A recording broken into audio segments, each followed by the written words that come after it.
Dobro večer. Pesma se zove Šta nam sve vredi. Seme je bačeno, cvet da procveta, mir da miriši na mnoga ljeta, života ovog jednog što seje, srce da kuca i da se smeje. Putevi novi lepa odela, jasni nam pogledi, dignuta čela, čilo i vedro, to srce bije, šta je to seme i kakvo li je? Šta nam sve vredi, duša mirna nije. I sve je tuje i ničeg nema, svadba bez mladenca džaba se sprema, dok med niz dlan nam na patos pada, vode i slatkog nema bez slada. I škripi nešto, a đeram nije, prazno je nešto, džepovi nisu, i crno sivi, a belo grubi, gazimo zemljom, dok tmina rudi, šta nam sve vredi kad nismo ljudi. Kada smo dali što se ne sme dati, ponadali se neće se znati, pa prodali što se ne prodaje, izdali što se ne izdaje. I ram je divan, pozlata sija, oko ogledala od zlata zmija, lice nam mlado, osmeh se lije, sramotnu tajnu osmeh da skrije. Šta nam sve vredi, duša mirna nije. I suze teku, jeca ječi, ka iskupljenju da nas leči, a sve od toga i više toga, nema van Boga, nema bez Boga. I san je došao, večera mrsna, zdravica pala, slava je krsna, pogača tu je, vino se pije, grlo je suvo, zaborav snije. Šta nam sve vredi, duša mirna nije. Da li će doći i šta nam treba kad i pogača je već preko hleba i preko preče i preča peče kad kukavičluk čvor nam preseče, a pesma peva i piše pismo, šta nam sve vredi kad ljudi nismo, to seme jave, ne iluzije, od posebnoga posebnije. Šta nam sve vredi, duša mirna nije van Kosova i Metohije. Šta nam sve vredi, duša mirna nije bez Kosova i Metohije. Diće se magla, steg da se vije, razdaniće se boj da se bije. Izvolite mi. Ne, vi. Uspavanka za akademike. Kad su došli po Srbe u Crnu Goru, ja sam ćutao jer sam iz Srbije. Kad su došli po Srbe na Kosovo, ja sam ćutao jer nisam sa Kosova. Kad su došli po Srbe u Rašku, ja sam ćutao jer sam iz Beograda. Kad su došli po Srbe u Beograd, ja sam ćutao jer je akademiji data autonomija. Kad su provalili u akademiju, setio sam se Boga.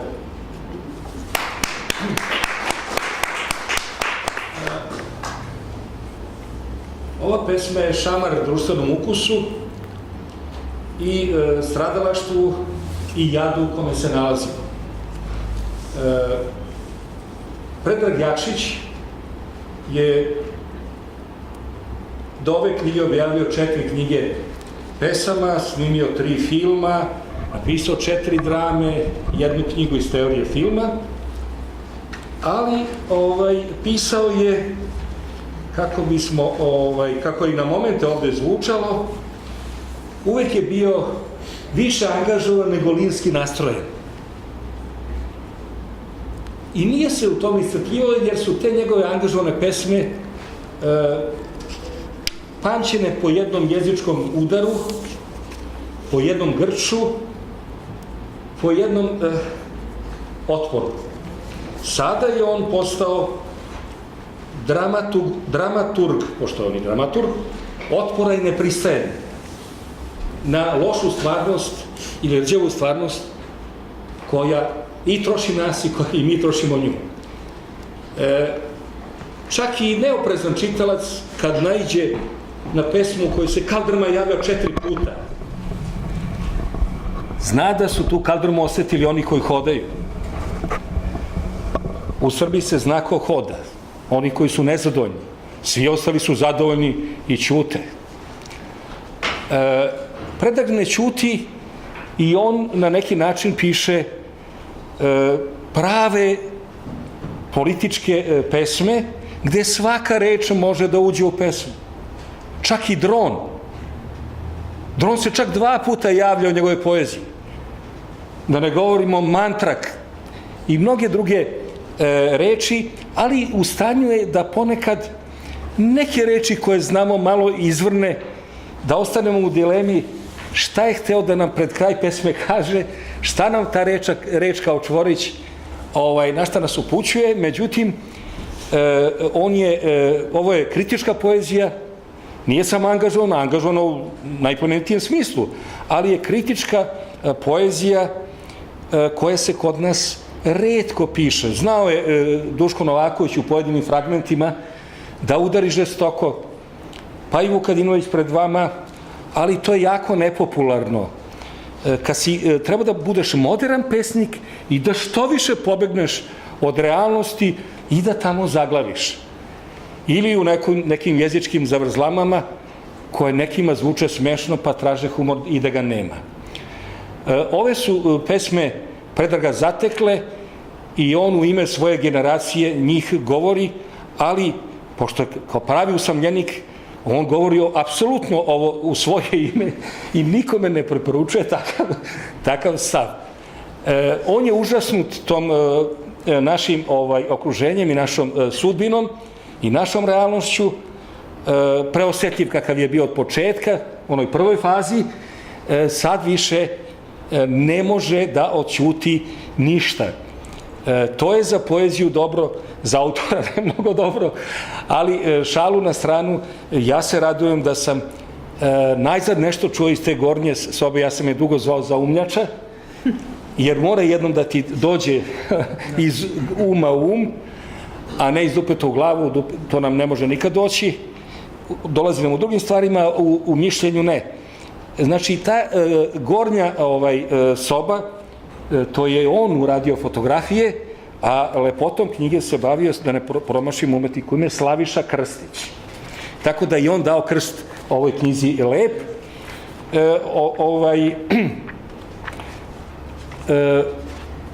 Ja sam uzeo novine, kad sam išao do zatvornih vrata, kaže, čuvajući uspomene na Svetog Savu, čuvamo sebe.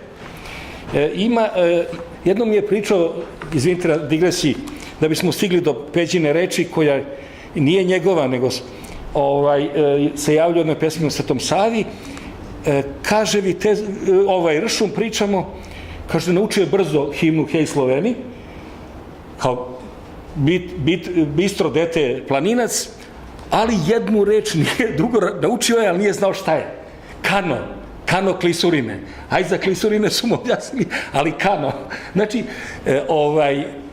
ili kad recimo sad pevamo himnu, ili deca pevaju himnu Svetog Savi, oni znaju celu napamet, i kaže, pojte i utrojte. Peđo, pomozi mi, pred kraju je knjiga gde se javlja u troji, evo je, jednom. Preustrojiti, ne perestrojka, ali ide malčica u tom plavcu. Preutrojiti, već nas zbunjuje. Utrojiti, znači od glagola utrojiti. On je požurio malo da nas prvo zbuni, pa da ponovo otkrije. Znači, čuvajući uspomenu na Svetog Savu, čuvamo sebe. Kaže dalje, oživeti u trojici za svagda. To je ista svetosavska himna na jedan današnji način, da mi moramo od tih suštinskih reči, od tih suštinskih primjera, da promenimo našu realnost ili nas neće biti. A svi se raduju da nas nema. Naša deca mogu da pobegnu, a mi više ne mogu gde da bežimo. Znači, mi moramo da ovde govorimo o svojoj sudbini i da na licu mesta menjamo. Bilo da je to na kaldrma ili govornica ili bilo šta. Sve je mogućnost da se kaže istina, časno, dostojanstveno, ozbiljno, književno i ljudski odgovorno, a ovaj čovjek je upravo takav. Ozbiljan umetnik, ovo je 10. knjiga, 10. delo, pošto je i pesnik, i dramaturg, i filmski radnik, i teoretičar. On je jednostavno morao da istrči na čistinu i da se te čistine progovori svojim jezikom, svojim načinom. Ja sam prepoznao u toj 3 put pomnutoj kaldrmi, prepoznao sam šta je to i obradovao sam se da neko može danas da nešto kaže o tome što se događa kod nas. Eto, toliko sam hteo. Ja ću one pesme koje treba da čujete. Koliko košta knjiga, da im odmah kažemo? 300 dinara. 300 dinara. Ja vas molim, ne morate vi da idete u šetnju. Uzmite ovu knjigu, odšetajte do kuće, pročitaćete, pa dajte komšiji ako vam se ne sviđa. Ako ne, dajte bratu, sestri, roditeljima, bližnjima, komšiji s kojim ne govorite. Pročitaj ovo pa se vrati u realnost. Jer ima, pa bivši komunistima, pa tako dalje, sve redom. Knjiga može da kruži, eto sad znate sve. Ja ću sad da vas pustim da čujete nekoliko još pesama. Ako bude potrebe, uključit ću se.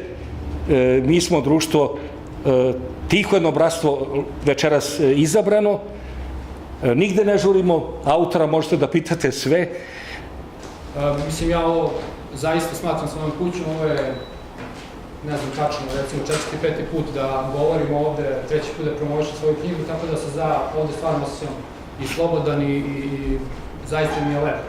Zahvalio bih se vama, naravno, što ste došli, na puno mi je srce. Pomenuo bih samo, Miljurko je pomenuo čoveka koji mi je radio dizajn knjige, to je Slaviša Kucić, on je ovde. Gde je Slaviša, da ga pozdravimo? Pa da, pa znamo njega, on je već bio. Već je bio na našim programima. Zahvalio bih se svojoj supruzi Milici, ona mi je bila lektor u ovom knjizi. Ona je do Slaviše, da? Dobro. Zahvalio bih se mojim, naravno, gostima večeras što su izašli u susret da uveličaju ovaj naš skup. To je moja draga prijateljica Goca Vlajić i moj veliki prijatelj Milan Vučković. Oni će mi pomoći, naravno, da promovišem ovu knjigu. Goca je više od književnice. Da, naravno, dobro. Goca je sve. Goca nam je sve. Ja bih za početak sad, mislim za početak, pročitao par pesama, pa će mi Milan pomoći. Pesma se zove Ključ.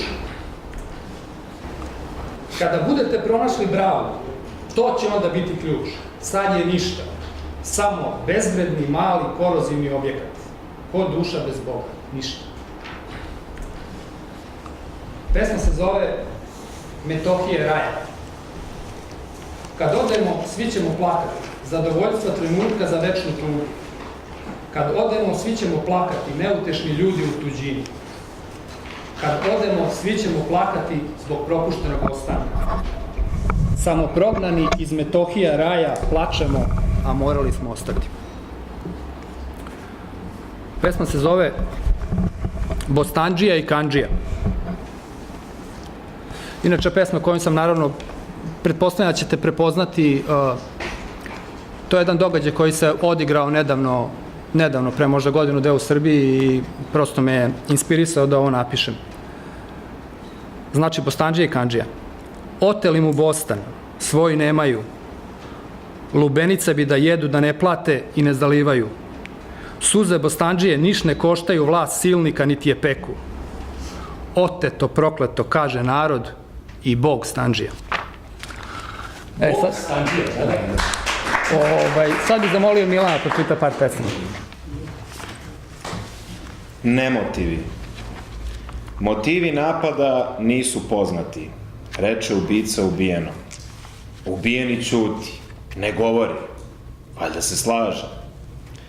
Motivi napada nisu poznati, knjige napisane, izmišljene. Ako je nesiguran pisac, papir ne laže.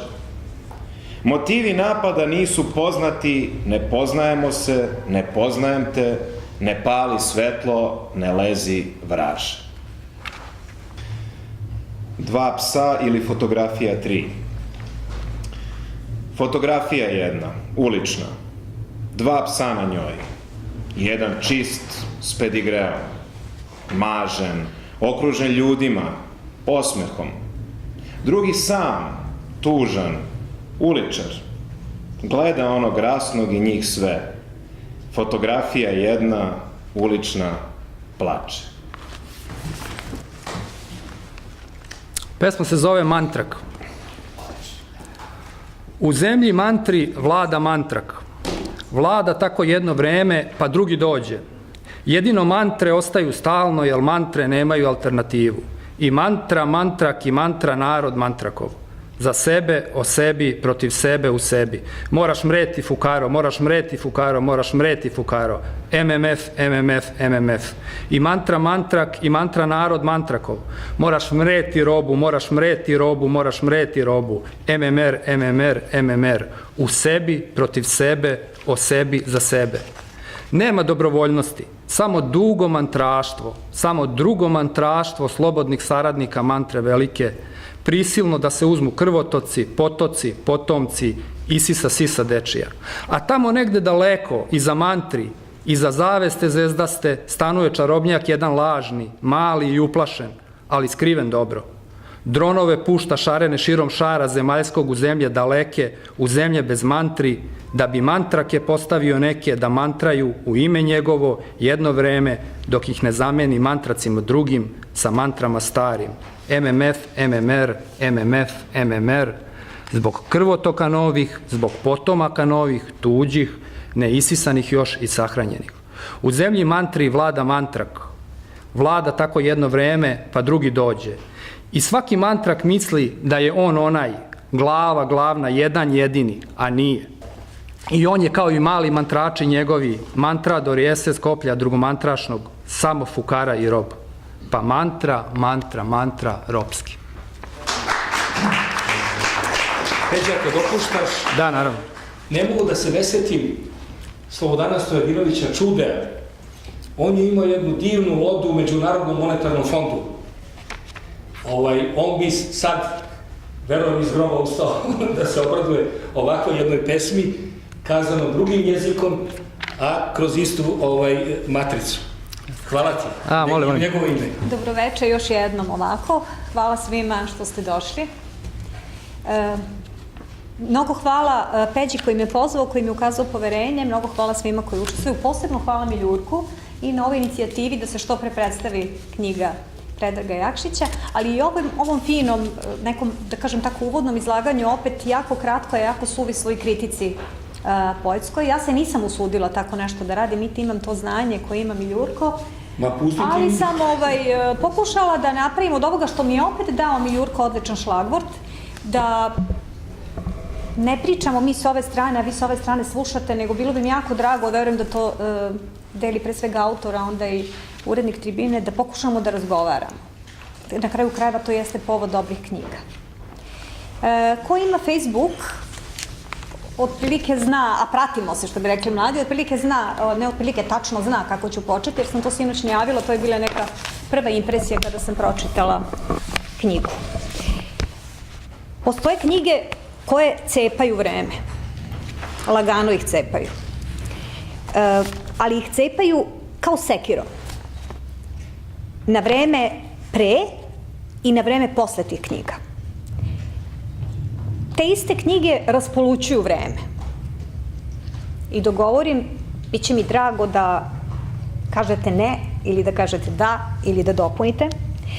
Raspolućuju vreme na ono pre nas i ono posle nas. Iste te knjige raspolućuju prostore, jako duboko i jako snažno. Kao, sad zamislite zajedno i potres, i pohotu, i sekiru. Pa sad sve to zajedno. Sa tom snagom raspolućuju vreme. I to sve knjiga. Naizgled bezazledno i naivno knjiga. Srećom nije ni bezazleno i srećom nije ni naivno. I onaj ko kaže da knjiga ne može da pomeri, neprihvatljivog je uma, ajde da se blago izrazim. I da ne propustim ovaj trenutak, kad sam već rekla da bih voljela da razgovaramo, danas smo svi naučeni da budemo samo sa jedne strane, nažalost. Kad kažem svi, naravno da generalizujem, ali naravno da uvek postoje izuzeci koji potvrđuju pravilo. Ali da kažemo većina. Dakle, navikla je sedi ovde ili sedi sa one strane, ili samo sluša ili samo govori. I to se tako dešava i sada. To se tako dešava kada gledate televiziju, kada slušate radio, to se dešava kada gledate u mobilne uređaje.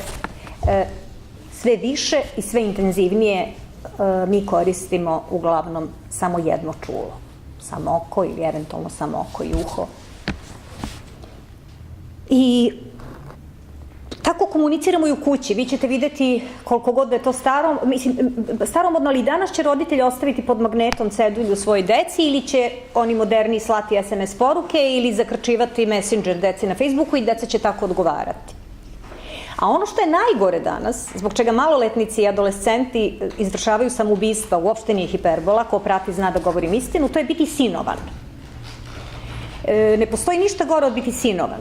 Za one koji ne znaju taj pojam, i blago njima što ne znaju, biti sinovan je danas pošast. To zapravo znači, ako si sinovan, da ti zapravo, ne zapravo, nego ti ne postojiš. Recimo, baš kao i Orwell ili Veliki brat nekada, koji je to tako vizionarski sve napisao, do mere da i ne mislite da je bio vizionar, nego da je bio u dosluhu, otprilike, toliko je to tačno napisao. Dakle, vi pošaljete nekome danas poruku i vi vidite da li je i kada je taj neko video vašu poruku. Potpuno ste transparentni. Sad, o tome bi isto moglo da se priča i verujem da ćemo i tu da se složimo, da je i ta transparentnost navodno, i ta demokratija danas, i ta lokomotiva demokratije, kako kaže autor. Da svi sve znamo, je zapravo ovo i tekako ograničena politički pogodnim, društveno poželjnim i tako dalje, i kvazi nekakvim demokratskim pravilima. Dakle, biti sinovan znači da je neko video tvoju poruku i ti znaš da je taj neko video tvoju poruku i nije ti odgovorio. To je za današnje generacije smrt. Dakle, užas. Nema veze. To sam htela da kažem apropo komunikacije i uzajamnosti. Dakle, da ne dopustimo da nam se dešavaju sinovanja. Sad, da se vratim na moć knjige da pomera, menja i ne utiče, da pomera, da menja i da utiče. Kada uzmete i googlujete, kako se kaže, googlate ili googlujete na Wikipediji 10 knjiga koje su promenile svet, izaći će vam Platon, Država, znamo na šta je sve i od kada, od 4. veka pre nove ere uticala, izaći će vam Biblija sa 6 milijardi i više primjeraka, izaći će vam Newton, izaći će Freud i tako dalje. Sad ajde da kažemo da su to knjige koje su pomerale nauku, bilo da je to psihologija, da je ekonomija, da je fizika, da je mehanika, ali imate Šekspira koji je i dan danas inspiracija i pozorištu i filmu i muzici i tako dalje. Imate Rablea, Gargantua i Pantagruel koji je, potpuno sam sigurna, direktna inspiracija najbolje britanske ikada humorističke serije Monty Python i tako dalje i tako dalje. Postoje li knjige koje su vas promenile? Pomerile? Knjiga čak, kada kažem promenile, potpuno se razumemo, svi smo ovdje ljubitelji knjiga i čitanja, pre svega mislim zapravo na potakle i pokrenule. I to je promena. Pravo da vam kažem, očekivala sam odgovor. Da neko kaže da li ga je neka knjiga i koja pokrenula i pomerila. Koja je tebe, Miljurko, knjiga pokrenula? Mnoge knjige. Odlično. Daj neku poslednju, pretposlednju, nadposlednju. Pa evo, ovo je knjiga te vrste. Duh samoporicanja Mila Lompra. Da, Duh samoporicanja. Nisam čitala. Ko je pisao? Mila Lompra. Eto, prilika i da čujemo jedno drugih dobre naslove, da ih zapišemo i pročitamo. Ima izreka Bog nije mačka da odmah grebe u narodu, dakle ni knjiga nije mačka da odmah grebe. Ona, kao što sam rekla na početku, dubi. Vrlo duboko i vrlo postepeno. Hoću da kažem da je gornja soba kao grudva na vrhu planine. Poređenje koje nema ko ne zna. Dakle, sunovraćuje se po snežnoj kosini i dole može da sruši kuću, da sruši sela i tako dalje. Ja istinski, iskreno sam imala takav utisak sve vreme dok sam čitala. Ovo je prilika da sad ih priznam. Postoje pesme koje sam naslovima odmah izdvojila, reći ću vam koji su, i postoje pesme koje nisam sasvim razumela, koje ću definitivno ponovo da čitam. Kada kažem da ih nisam razumela, dakle nisam se osjećala kao ispred zida, taman posla, nego osjećam da ću biti nepoštena prema sebi i prema autoru ako se ne vratim bar još jednom na te iste pesme i ne osetim i da ne shvatim celu suštinu onoga što sam samo intuitivno osetila u nekim pesmama. Šta hoću da kažem? Kao kada sedite u toploj sobi i čujete napolju huk, nešto dolazi, nešto se sprema. Sad, do kraja nećete znati koliko se povijaju krošnje, da li je srušeno neko stablo i šta se desilo ako ne otvorite vrata ili prozor. Tako da ću svakako da otvorim ili vrata ili prozor da vidim šta je u tim pesmama koje nisam koje sam samo intuitivno osetila, a nisam dosegla, krajnje iskreno kažem, da na prvo čitanje shvatim svu višeznačnost tih pesama. Šta sam još osetila čitajući te pesme? Osetila sam povremeno kod nekih pesama, ja ne znam kako da to kažem drugačije nego stid. Kao transfer blama, što bi rekli mladi. Znate, slušate radio i televiziju i nisam tu. Znači, ja ovo ne gledam. Znači, vas je blam od onoga što čujete ili slušate. Ja sam osjećala to u odnosu na samu sebe. Dakle, nateralo me da se preispitam zašto ne pevam tako glasno kao Peđa. Iza čega se to krijem? Od čega se krijem? Da li sam kukavica? Da li je ja sam mama 4 dece i ja sam žena, zapravo dovoljno opravdanje? I da li je to uopšte opravdanje? Zaćutati. Osjetila sam stid što sam prepoznala Kuća posao varijantu.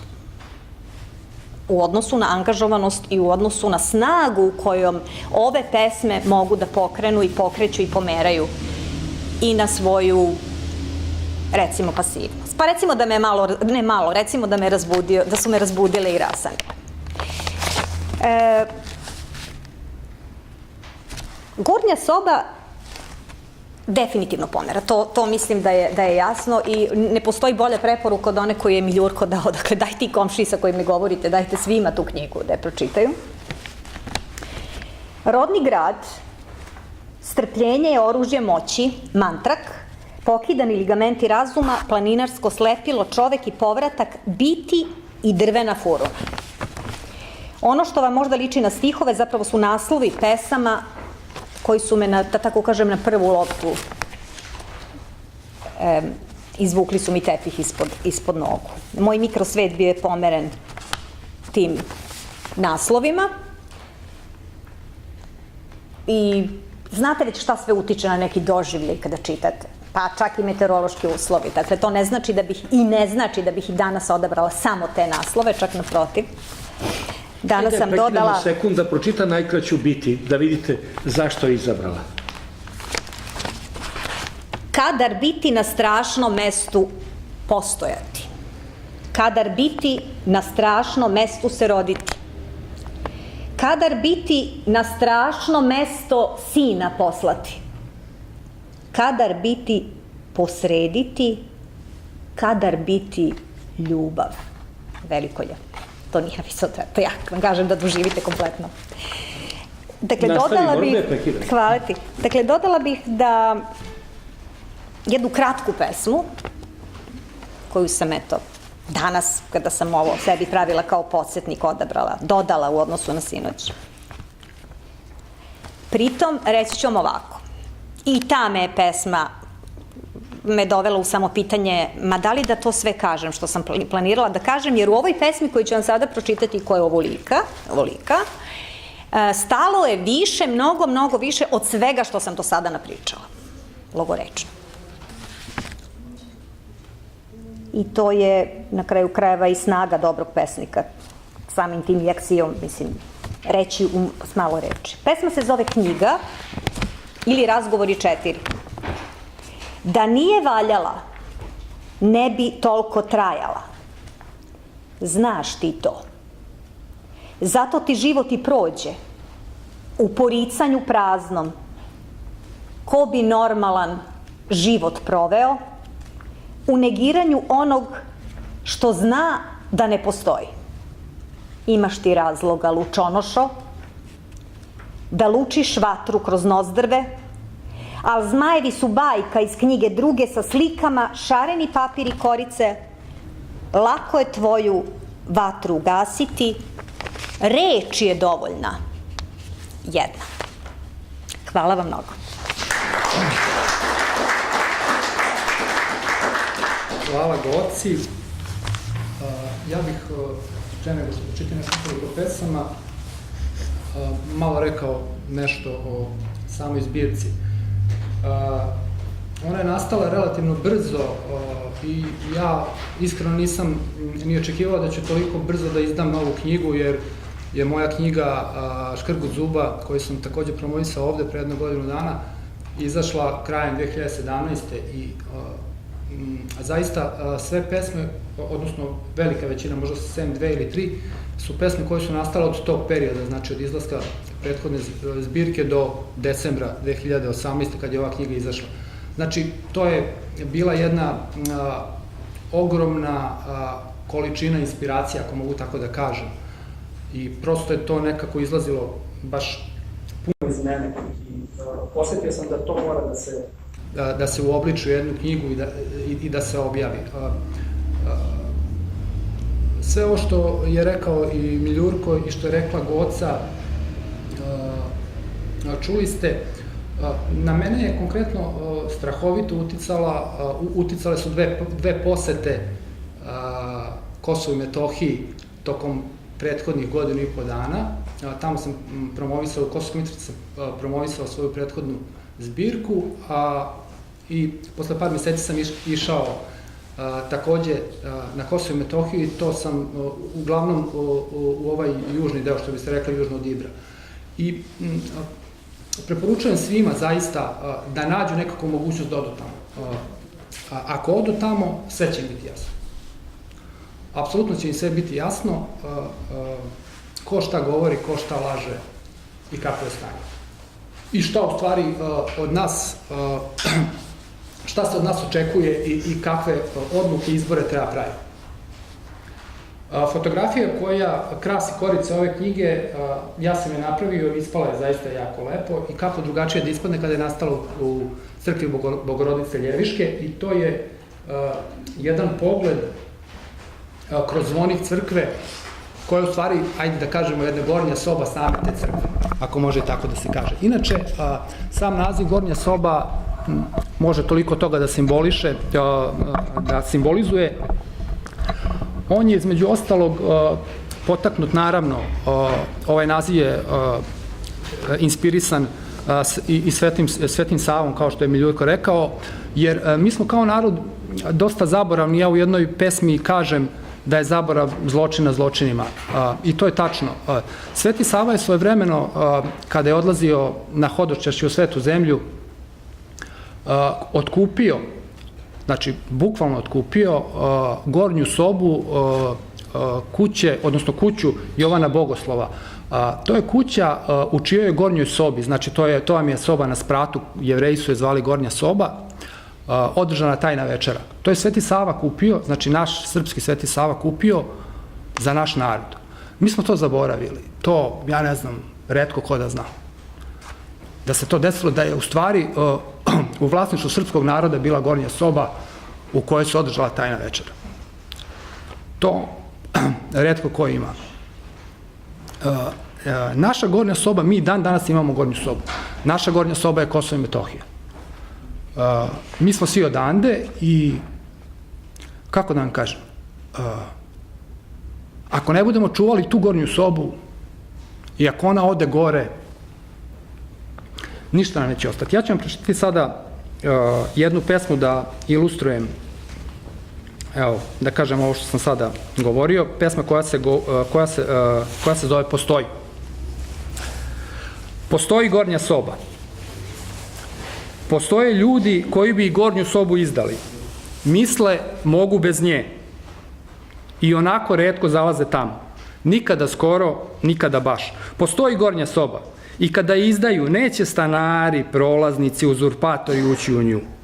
Mada žele neko da budu, iz gornje sobe neko. Neće je biti. Otići će gornja soba, gore, gde je sve vreme i bila, a nismo znali ili smo zaboravili.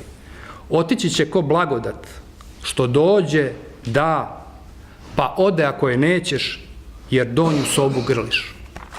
I mislim da je to, u stvari, ta tragedija, što smo mi sve više postajemo, ne samo kao narod, kao pojedinci, takav je čitav svet. Mi smo se držali i još se držimo, ajde, ja verujem, postali smo takvi, grlimo to materijalno, grlimo to trenutno. To je samo jedna utvara, jedan trenutak. U suštini nebitno. Evo još jedna pesma koju sam u kontekstu ovog hteo da pročitam, koja se zove Planinarsko slepilo. Ona govori o lažnim visinama i glasi ovako. Podsvest planinara Boga traži dok se na planinu penje. Želja je jaka. Visinu Boga dostići, Boga samog prestići. Misli planinar na vrhu je, tu će ga naći.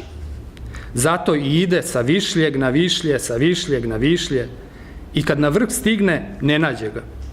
Ne zato što Boga tamo nema, već što ne shvati planinar taj da Bog je i u podnožju bio, pre penjanja. I u planinarskoj kolibi, i u planinarevoj kući, i u domu njegovom, u detetu njegovom, u njemu samom, u času začetka njegovog, ali ga nigde nije pronašao. Pa mu i na vrhu nevidljiv osta. No želja za gradnjom kule, nove i višlje, višlje i nove, hrani planinarsko slepilo naše i penjemo se, penjemo u pomrčinu slepila sve višlje i višlje, višlje i višlje. I to što vazduha nemamo dok planine osvajamo, sa kiseonikom nema veze. Evo još jedna pesma koja se zove Na planini duši, na gori duši. Ne može se grad sakriti kad na gori stoji. Ne može ga laž prikriti ni kad je na duši. Oči vadiš da ne vidiš šta je to na gori, lelek pustiš da zamutiš šta ti je na duši. Mimo gore, preko duše, laž u grad da uđe, mimo gore, preko duše, laž čoveka satre. Samo još da vidimo. Pesma koja se zove Od sebe odavno, od Boga odavno, od ustanik se pogledao, odustao. Od usta da otkine nije smeo, zubi da grizu strah. Zamolio bih Milana da pročita još par pesama, pre nego što, ne znam, završimo ili koliko bude žele nešto pitati. Stisak jednog ili fotografija. Gde god da si, sve jedno. Ugase se svetla ili upale, hladno je. U zgradama su stranci, po ulicama je klizavo, od kiše, od znoja, od tišine mase, urlika. Gde god da si, ruka koju držiš, ista je ona koju si držala i ovde dok si bila. Gde god da si, jedino tu ruku imaš, kad se ugase svetla ili upale, kad je hladno od kiše, od tišine. Čovek i povratak. Čovek se vraća na mesto zločina, ali ne i na mesto ljubavi, reče jedan jedno. Zavisi šta ljubavlju smatraš i čovekom, jer čovek se na kraju uvek vratiti mora na mesto ljubavi. Samo se čovek zbog zločina svog tog susreta straši. Susreta sa pravom, očinskom, jedinom ljubavlju. Zato i zove to strašnim sudom.